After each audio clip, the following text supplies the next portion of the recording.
you know, to make the decision to take care of yourself You and have to do expand the yourself. initiation. You have to sign up. You have to show up. Let me ask you this, because you're talking about the life path. You're talking about that there is this will for your life, your destiny, essentially. Um, and then we're talking about the initiation through psychedelics, which many people, and then coupled with meditation as well at times, is something's guiding this. Like I said, we can call it God, whatever. You also sent me on this list of things you want to talk about, talking about aliens and multidimensional beings. Are when you were when you were in that realm on psilocybin, on ayahuasca, was there a consciousness that was communicating with you, whether that we call them aliens, angels, whatever? I mean, they have so many names, I believe, multidimensional, interdimensional. Did you fellowship?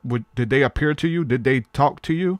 I'm saying that from experience as well. I've had very similar encounters to where there was an angelic, benevolent presence talking to me about my life, about my situation, what to do next. You're on the right path, those type of things. And it really feels like an initiation into what some call the invisible college, the spiritual mystery schools, whatever you want to call it. Is that similar to what you've experienced? Yes, it's been crazy, very crazy experience to sort of It is. navigate through what external intelligences, if external intelligences on that energetic spirit level actually exist, and if they do exist, what sort of participatory role do I have in that experience with them? Yeah. All right. So let me premise it by saying we all have a frequency or a set of frequencies of consciousness, the way that we're tuning in to this infinite, whatever, this fabric of reality.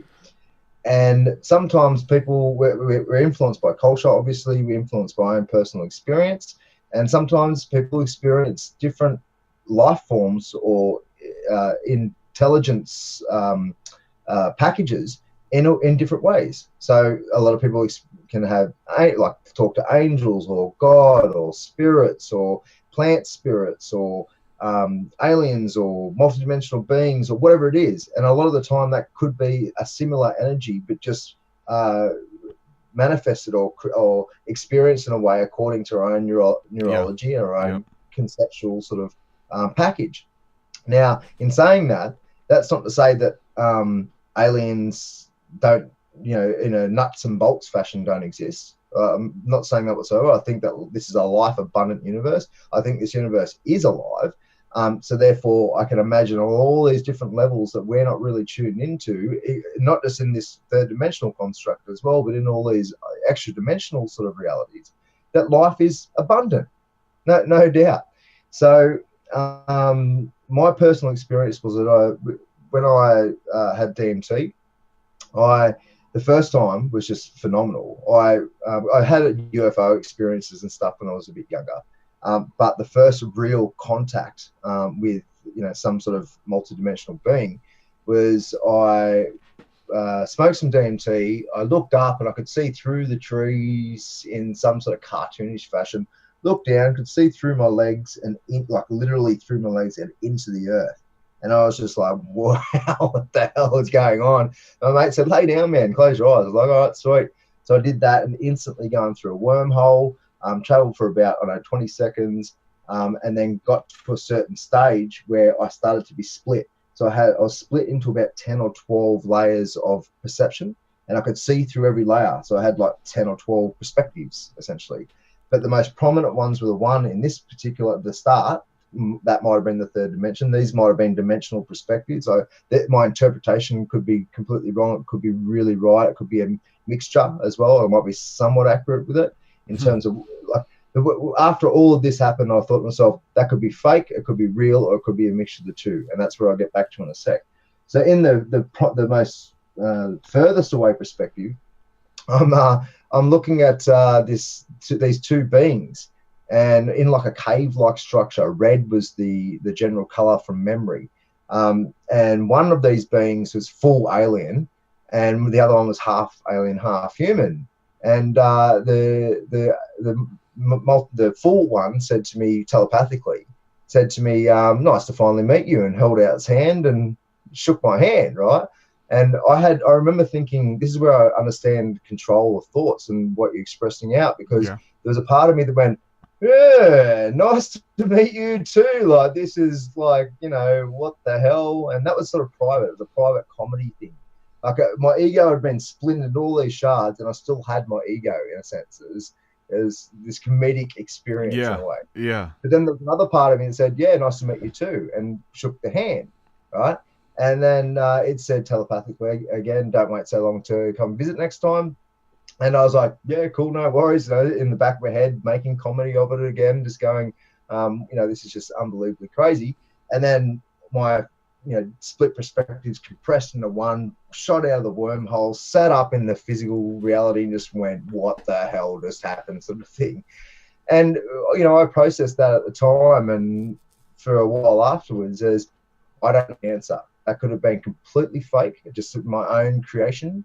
It could be completely real, and it was real exactly the way it was. Or it could be, I'm sort of influencing that process in some way. It's sort of a mixture of truth, so to speak. And I've done that with like when you look at the consciousness studies, so psi research into all the parapsychological information that's, I think I don't even say that again properly, parapsychological information that's out there these days. It's amazing what it's saying. But what it's definitely saying is that we play a co-creative role in the experiences that we have, for example, in near-death experiences, with any of the psi research. So there's always an interpretation process that we go through. It's like the instinct and the intuition comes through us, and then we process it with our rationale and with our whatever our infrastructure is, internal infrastructure is. And if we're wise enough, we can let it flow through without really tainting it that much, tainting the information that much. And we can, it's like a skill. You can get better and better at it, I guess. Yeah. And so if you can flow it through to its as authentic as it possibly can, well, that's sort of the goal, right? But I think we're all babies here, Derek. I think we're very much at the start of this. Yeah. I mean, to watch, if there was an intelligent life out there watching us, what was going on, and then the clash of narratives between, the mainstream and alternative in general, let alone what happened in Syria just recently, they'd just be, they'd think it's a comedy show. We're like a parody on ourselves, man. Like it's just definitely silly what we're doing. So we're very young. I'm very young. We're all very young at this process, and that means it's there's a lot of amazing potential, growth potential that we realize. Definitely. So I really look forward to that. But yeah, so just back to the alien thing. I do believe there are intelligences out there. Some might be on some sort of energetic level, some sort of different level of material structure, and they might be self-aware, they might not. Just like we've got biological parasites, I think we have 100%. It's a great way to put it. Yep. Yeah, we've got energetic parasites, and they might not be conscious. It might be just like an energetic virus of some type, and so we might be dealing with an actual spirit of some type, but it's not actually self-aware the way that we understand self-awareness. Yeah. And our interaction with that intelligence might be might be attributing or injecting our own bias and bullshit into it. So we've tainted the experience. We've said it's this when it's not necessarily that. It's just experience of that. So yeah, I think we play a co-creative role in every sort of experience that we have. I do believe in sort of that spirit realm, in that extra intelligence realm. I certainly believe that there are plant spirits. We've got ancestral guidance energies. We've got some people call them angels and demons or spirit guides or whatever. There's different variations of the forces that are helping us. And it's just this magical, life-abundant, universal reality that we should really respect and be in awe of without really going, I know the absolute answer with what's going on. Let me ask you this. Okay, so Terence McKenna said that what we have in the psychedelic community that you guys in ufology in the alien community don't have, he said we have repeatability. As you guys are trying to look at UFOs and have these encounters in the psychedelic experience, we can go back into this realm and interact with these interdimensional beings and things like that. Did you ever experience that? So you said you've had these encounters with these two beings.